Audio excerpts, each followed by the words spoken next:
సురేష్ 30,000, రంగారావు 60,000, రాయలు 30,000. రామారావు ఎప్పుడు వచ్చావు? నీకోసం చూస్తున్నానయ్యా. కూర్చో. నీకోసమే చూస్తున్నా, ఇంకా రాలేదండా అని నేనే కబురు పెడదాం అనుకున్నా. తోటమ్మ కూడా 4 రోజులు అయిందంటగా. అవునండి, అమ్మేను గాని అనుకున్నంత డబ్బులు రాలేదండి. పిల్లలకి ఫీజు కట్టారండి, మొత్తం ఒకేసారి ఇవ్వలేకపోతున్నా. మీరే కొద్దిగా పెద్ద మనసు చేసుకుని ఇవిగోండి, ప్రస్తుతానికి 20,000 ఉంచండి, మిగతాయి తొందరలోనే జమ చేస్తా. బాగుంది రామారావు, చాలా బాగుంది. అయినా నువ్వే కాదులే, దేశం మొత్తం ఇలాగే ఉంది. ఏం చేస్తాం, మీరు మాత్రం మీ అవసరాలు అయితే ఏది ఆపుకోరు. మేము మాత్రం మీకు అప్పులు ఇచ్చి మేము చెప్పు తీసుకుని రోడ్డు మీద మాత్రం అడుగు తినాలి. అవునా? బాగుందా రామారావు? చాలా బాగుంది.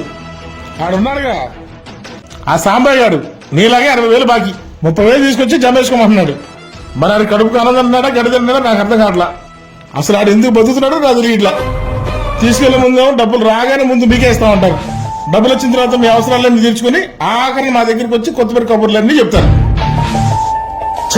లంగా వ్యాపారం అయిపోయింది రామారావు. అంతంత పెద్ద మాటలు ఎందుకు లేదు సార్, నేను మిమ్మల్ని ఎప్పుడు ఎంత ఇబ్బంది పెట్టలేదు. ఏదైనా 2-3 రోజుల్లో మీ బాకీ మొత్తం చెల్లిస్తాను సార్. మళ్ళీ నేను కబుర్ చేసేదా తెచ్చుకో మాకు రామారావు. అవసరం లేదండి. ఇక